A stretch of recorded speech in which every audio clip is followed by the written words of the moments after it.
Good afternoon. How many of you have heard of Aerospike other than the introduction? Okay, a few. That's great.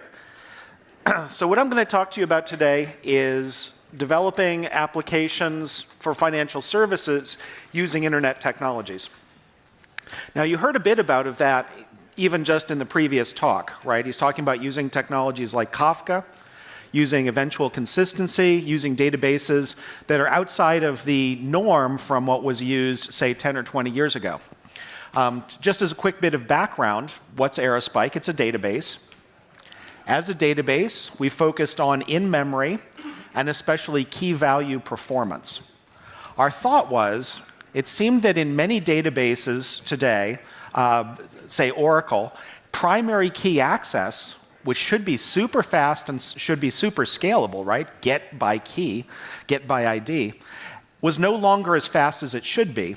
So we really focused on persistent, key value, high availability operations, but then also built in eventual consistency and some of the newfangled stuff as well as immediate consistency. The system's an open source system, so it uses the same modeling license model as, say, MongoDB, but also has some query functionality as well. Things like predicate expressions, filtering, index queries. Oops. So the data model and application paradigm that I have seen used over and over again at internet scale looks kind of like this. The point of this is that there is an application engine, an application code, that is separate from the database by one network hop. Now, in financial services, there's a lot of use of systems that are like data grids, where you are moving your compute and your data together into one system. That has a lot of benefits. And if you need to be sub-microsecond and in the microsecond range, you do need that kind of capability and that optimization of moving together your data and your compute. However, what I have found is with modern networks, a network round trip these days is between 5 and 10 microseconds, even over TCP, not in a public cloud, but in a well-maintained private network. The benefit of this kind of architecture, where you have a separate application stack in whatever language you'd want, you don't have to write in, Q or some other language, and you don't have to write in SQL. This is part of the NoSQL paradigm, is you can write code in whatever language you want and whatever platform you want, and you can scale it independently of your data. So I'll go through some examples where this really makes sense and where it's really important, but that's the key idea. Now, if you are using this idea of scaling your store separately from your compute, you want to make sure there is exactly one network hop. That's the crucial part to making it work. If you attempt to have a standard, these days standard database architecture, where you have an application server generating SQL, talking to a database, which is mostly doing compute, talking to a storage layer over a SAN fabric, you've now got more hops, more complexity, and more chances for unpredictability and failure. So if you leave with one idea, the idea of having the application server and your database layer separate from your storage layer as two independent items, that is what I have found has been the key to scaling applications. Now, in the case of modern internet technologies, these two things usually end up being from new technology stacks. First of all, you tend to use a lot of NoSQL as that data layer. The main reason for that, again, is to focus on key value access at your database. When you do that, you're not generating queries, and it means that the CPU load inside the database is lower, right? Now, when you're doing a data warehouse, I've left the research warehouse off to the side here. In those cases, combining compute and data through using a Hadoop or a Spark type system in the internet world is absolutely required. That's where you want things like fast column stores like Vertica. That's where you want a variety of technologies that are really much more research-oriented, typically run over petabytes of data, as opposed to working over terabytes or large terabytes of data on the front side. So let's go through some examples. Here in Manhattan, Aerospike got its first start, and I started working with these particular application systems within the ad tech community. There's companies like Exolate Nielsen, which is around the corner from here, AppNexus, not that far away. They use the same general architecture. And in general, the benefit of having that separation became they never knew in their algorithmic systems for advertising how much compute they needed, how much data they needed, and especially they didn't know what data sources and new partners were going to show up the next day. Right? You're an advertising system, it's fast moving. Hey, let's start plugging in Twitter feeds. I've got a new partner, it's this exchange over here. I suddenly need to ingest another 1 million transactions per second.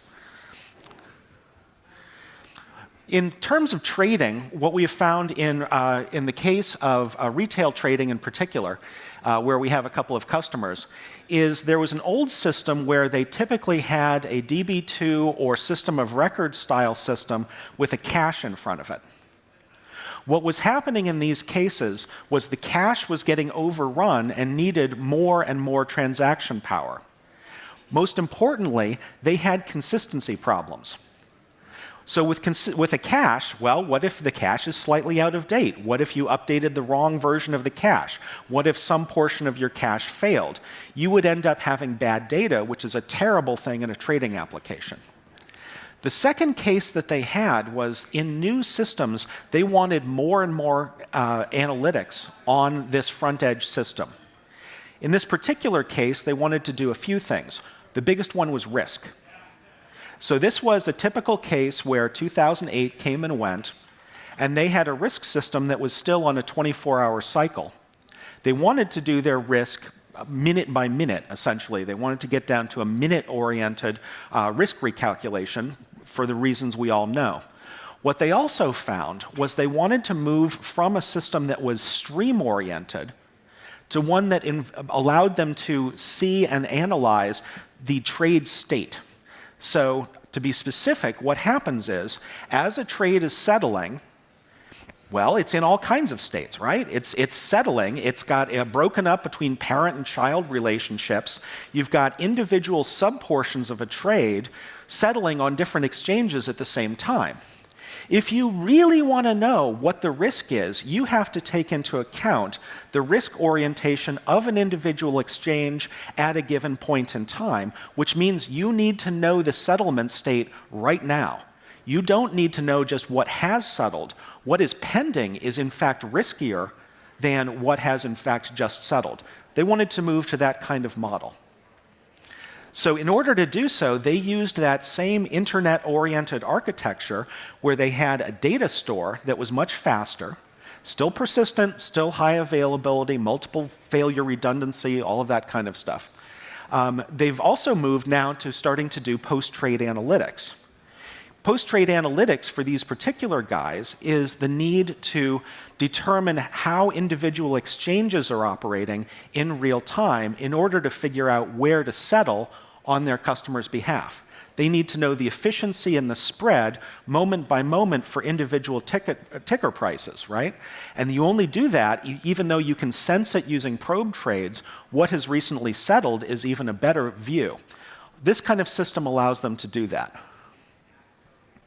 This is an example I ran into of some folks in London who recently showed me this application written on Aerospike.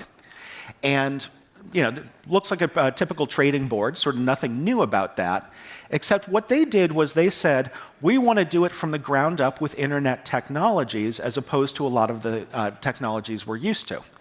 In particular, what they wanted was the ability to do this as a platform, application platform. So you could set up that Christmas tree with different exchanges. You could not have a Christmas tree. You could have these different real-time elements coming or going. The key to that system, was the fact that with this application domain system, they were able to take in and ingest new sources of data. Their insight was that these systems are hard to build because new data sources come online. They need a database which can take on new data independently of the kind of application design that they were using. So they ended up with the same kind of system. Let's talk for a moment about fraud. I love fraud because where there's money, there's fraud. If there's no fraud, there's probably no money. So fraud is your best indication of a vital economy and a vital trading platform. So fraud prevention is getting much more interesting year after year. There's a lot of new cases. What I have found, again, just like these other systems I'm talking about, is the ability to scale data independently of compute, the ability to bring in things like machine learning. But these guys, as I have found them, I've got a couple payment processors now, they need a lot more data than anyone else. What they're finding as effective data set sizes are hundreds of terabytes of data, hundreds of terabytes. If in a 750 millisecond card swipe, you want to do 5,000 data points in order to do one of these, rules engines no longer work.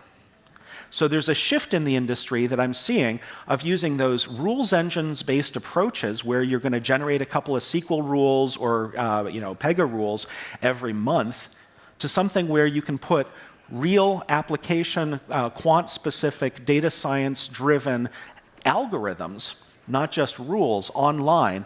And this is the kind of system that does it, just kind of like that advertising case I was talking about. Now, the crucial part when you're putting hundreds of tera online in, say, 8 data centers worldwide is the cost curve. The element of the cost curve is all of these technologies previously were done with RAM. If you are trying to build multi-hundred tera data centers with high availability and RAM, you're going to be spending a lot of money. A lot of money. And a lot of money on power. Forget the chips. So in this case, what was crucial was not just high availability, but the capability of getting into the economics of flash. With flash, given that you're in a 750 milliseconds, you're not in microseconds, you're really able to ride a very different cost curve and thus make reasonable the idea of building 100 terabyte systems. Let's talk about machine learning for a minute. Some of my ad tech guys have been doing machine learning for years, and I know that's now very current within the financial services world.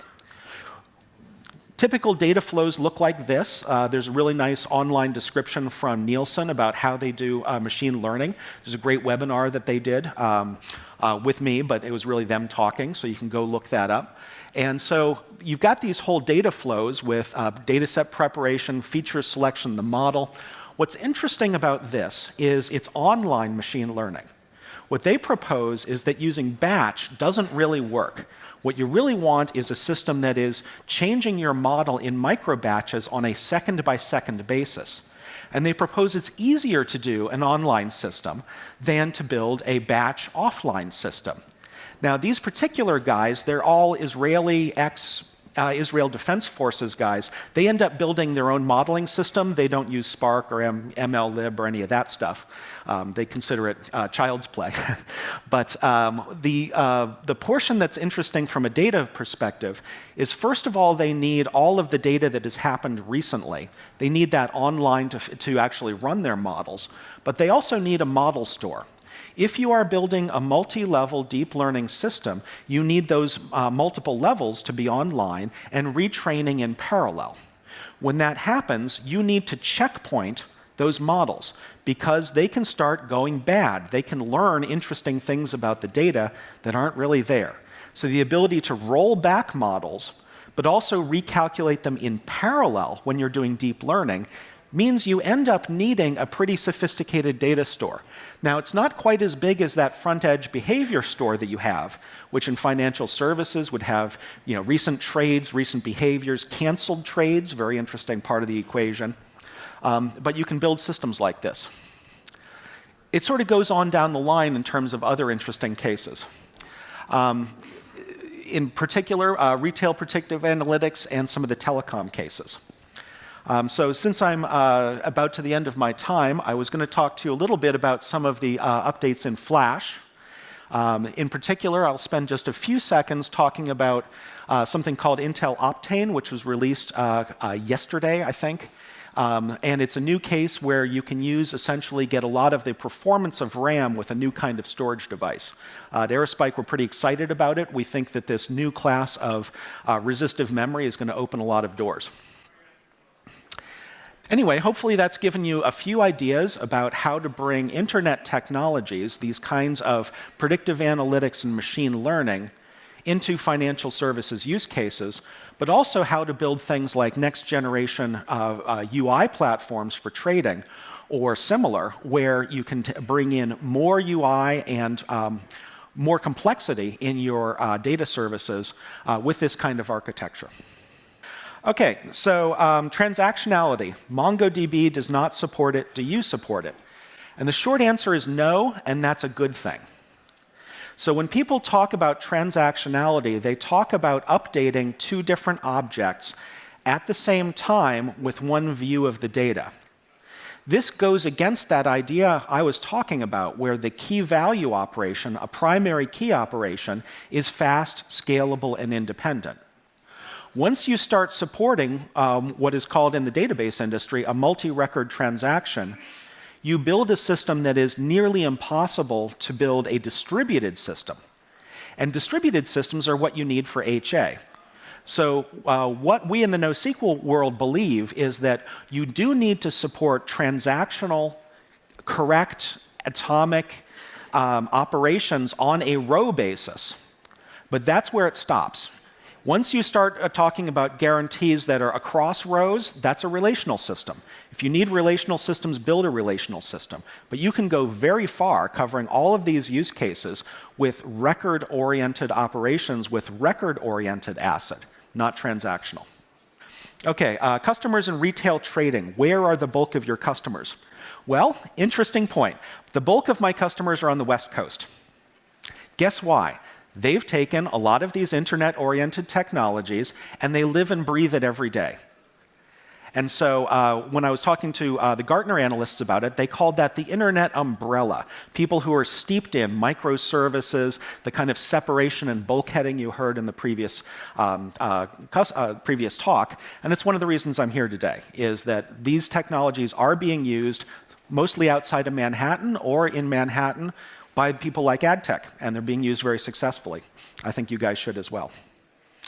Okay, next question. How well do you handle graph relationships?